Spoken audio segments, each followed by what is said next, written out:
அஸ்ஸலாமு அலைக்கும் ஃப்ரெண்ட்ஸ். இன்றைக்கி நம்ம ஒரு சூப்பரான ஒரு டின்னர் ரெசிபி தான் நம்ம வந்து பார்க்க போகிறோம். என்னன்னு பார்க்குறீங்களா? அதாவது முர்த்தபா தான் பார்க்க போகிறோம். இது வந்து சிலோன் முர்த்தபான்னு சொல்லலாம். இது வந்து மலேசியன் சைடில் ரொம்பவே வந்துட்டு ஒரு ஃபேமஸான ஒரு ரெசிபி.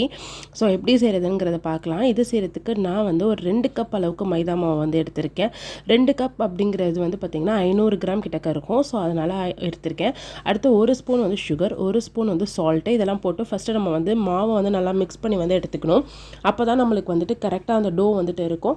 ஸோ இதில் வந்துட்டு இப்போ நான் தயிர் வந்து ஆட் பண்ண போகிறேன். ஒரு 1/4 கப் அளவுக்கு தயிர் எடுத்திருக்கேன். உங்கள்கிட்ட தயிர் இல்லை அப்படின்னா நீங்கள் ஒரு முட்டை கூட ஆட் பண்ணிக்கலாம். முட்டை ஆட் பண்ணாலுமே நல்லா வந்துட்டு சாஃப்டாக இருக்கும். ஸோ எனக்கு முட்டை வேணுங்கிறவங்க நீங்கள் தயிர் ஆட் பண்ணிக்கோங்க.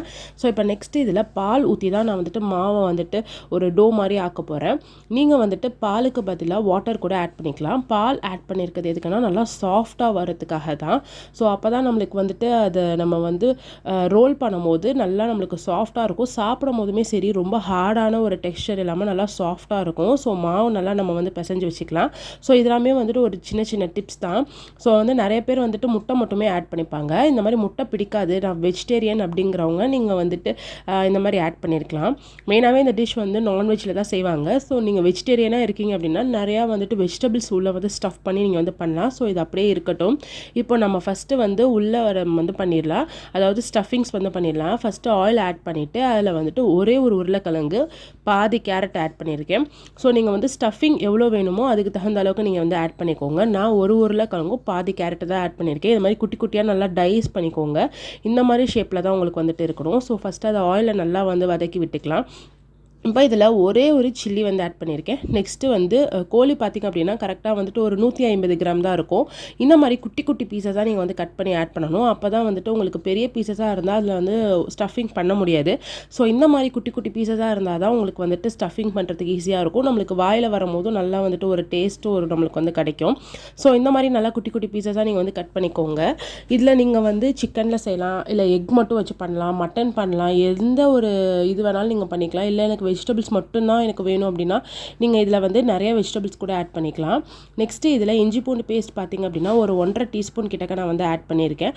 இஞ்சி பூண்டு பேஸ்ட் வந்துட்டு இல்லை நம்ம வந்து மேலே தான் ஆட் பண்ணியிருக்கோம், ஃபஸ்ட்டு வதக்கலை. ஸோ அதனால் இந்த இதை வந்து நீங்கள் நல்லா வந்து குக் பண்ண விடணும். அப்போ தான் அந்த இஞ்சி பூண்டு பேஸ்ட்டோட ஸ்மெல் போயிருக்கும்.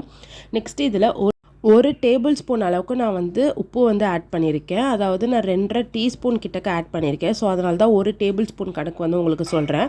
நெக்ஸ்ட்டு இதில் ஒரு ஸ்பூன் அளவுக்கு மஞ்சத்தூள், 1.5 ஸ்பூன் அளவுக்கு சீரகத்தூள் வந்துட்டு ஆட் பண்ணியிருக்கேன். அது கூட பார்த்திங்கன்னா ஒரு 1/4 ஸ்பூன் அளவுக்கு தான் மிளகாய்த்தூள் வந்து ஆட் பண்ணியிருக்கேன். இல்லை நிறைய உரப்பு வந்து தேவை கிடையாது. நெக்ஸ்ட்டு 1 ஸ்பூன் அளவுக்கு கரம் மசாலா ஆட் பண்ணியிருக்கேன். இந்த மசாலாவே உங்களுக்கு வந்துட்டு கரெக்டாக இருக்கும். நான் எடுத்திருக்க அளவுப்படி நீங்களும் எடுத்தீங்க அப்படின்னா இந்த மசாலா வந்து உங்களுக்கு பர்ஃபெக்டாக வந்துட்டு இருக்கும். கரெக்டாக அந்த டேஸ்ட் வந்துட்டு அப்படியே வந்துட்டு கிடைக்கும். ஸோ அதனால் இதில் நிறையா வந்துட்டு சில்லி பவுடர் வந்து ஆட் பண்ணாதீங்க. இது நல்லா ஸ்பைஸியாக இருக்கக்கூடாது. அப்படி ஸ்பைஸியாக எனக்கு வேணுங்கிறவங்க வேணால் நீங்கள் வந்து ஆட் பண்ணிக்கோங்க. அதுபோல் பெப்பர் கூட நீங்கள் ஆட் பண்ணிக்கலாம். இப்போ இதில் நல்லா நீட்டாக வாக்கில் நறுக்கின ஒரு 3 பெரிய வெங்காயம், இதை வந்து ஃபைனலாக நம்ம வந்து மேலே தான் ஆட் பண்ணணும். அப்போ தான் இந்த ரெசிபி வந்து பர்ஃபெக்டான ஒரு ஸ்டஃபிங் வந்து நம்மளுக்கு வந்து கிடைக்கும். நீங்கள் ஃபஸ்ட்டே வந்து வெங்காயம்லாம் போட்டு வதக்கிட்டீங்க அப்படின்னா உங்களுக்கு அந்த ஸ்டஃபிங் பார்த்திங்க அப்படின்னா பர்ஃபெக்டாக வந்துட்டு இருக்காது. ஸோ வந்து எப்படா வெங்காயம் வதங்கும் அப்படின்னு வந்து நீங்கள் டவுட்டாக பார்க்கலாம். பட் நீங்கள் மேலே வெங்காயம் வந்து ஆட் பண்ணிட்டு நல்லா வந்து மிக்ஸ் பண்ணி வந்து விட்டுருங்க. ஸோ இந்த மாதிரி நல்லா நீங்கள் மிக்ஸ் பண்ணதுக்கப்புறமா அதை நம்ம வந்துட்டு கரெக்டாக வந்து இப்போ மூடி வச்சு நம்ம வந்து வேக வைக்க போகிறோம். கரெக்டாக பார்த்திங்க அப்படின்னா ஒரு 15 நிமிஷம் நம்ம வந்துட்டு மீடியம் ஃப்ளேமில் வச்சு நம்ம வேக வச்சாலே போதும். சூப்பராக வந்துட்டு ஸ்டஃபிங் வந்து ரெடி ஆகிடும். ஸோ இப்போ நான் ஓப்பன் பண்ணி காமிக்கிறேன் பாருங்கள். நல்லா வெங்காயம் வந்து குக் ஆகிடுச்சு. இந்த மாதிரி இருக்கும் போது உங்களுக்கு கரெக்டான ஒரு டெக்ஸ்சர் வந்துட்டு இருக்கும். இதுதான் கரெக்டான பர்ஃபெக்டான ஒரு உள்ளடம் வந்து சொல்லலாம், அதாவது ஸ்டஃபிங்னு சொல்லலாம். ஃபைனலாக நீங்கள் வந்து கார்னிஷ் பண்ணுறதுக்கு கொத்தமல்லி வந்து ஆட் பண்ணிக்கோங்க. நல்ல ஒரு சூப்பரான ஒரு டேஸ்ட் வந்துட்டு கிடைக்கும். ஸோ இந்த மாதிரி தான் நீங்கள் வந்து எந்த ஒரு ஸ்டஃபிங்காக இருந்தாலுமே நீங்கள் செய்யணும். அப்போ தான் வந்துட்டு அந்த கிரேவி வந்து லீக் ஆகாமல் இருக்கும். நீங்கள் ஃபஸ்ட்டே நீங்கள் வெங்காயம் அதெல்லாம் போட்டு ஆட் பண்ணிங்க அப்படின்னா கண்டிப்பாக லீக் ஆகிடும்.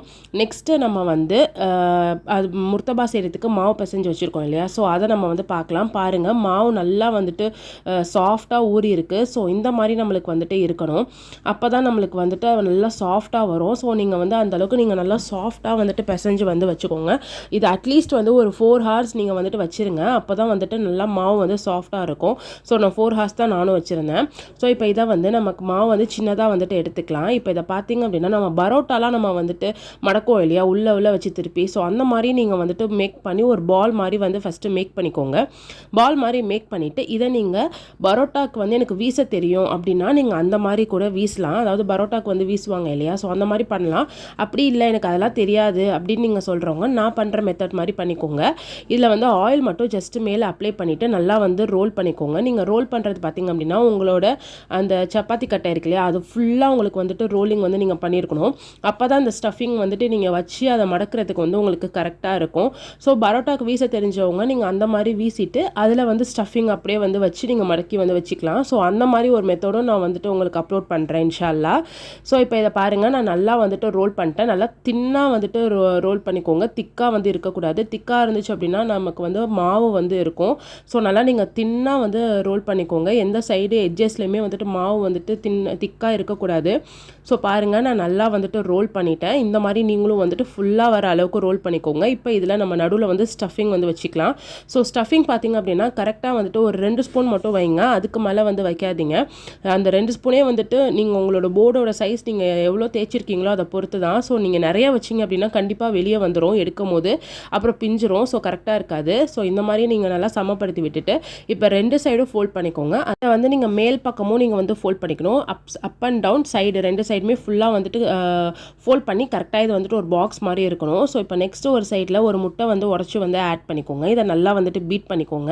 ஸோ இதை வச்சு தான் நம்ம வந்துட்டு அதை வந்து ஃபுல்லாக கவர் பண்ணி நம்ம வந்து பண்ண போகிறோம். ஸோ அதனால் ஒரு எக்கே வந்து போதும், 2 எக்லாம் போட தேவையில்லை. ஸோ உங்கள்கிட்ட ப்ரஷ் இருக்குன்னா நீங்கள் அதை யூஸ் பண்ணாலே உங்களுக்கு கரெக்டாக இருக்கும். இப்போ ஒரு தோசைக்கல் எடுத்துகிட்டு அதில் ஆயில் ஆட் பண்ணிக்கோங்க. இப்போ இதில் நம்ம போட்ட அந்த முர்த்தபா இருக்கு இல்லையா, ஸோ அதை வந்து இதில் ஆட் பண்ணிவிட்டு இந்த மாதிரி ஒரு ப்ரஷ் வச்சு நீங்கள் வந்து எக் வந்து கோட்டிங் கொடுங்க.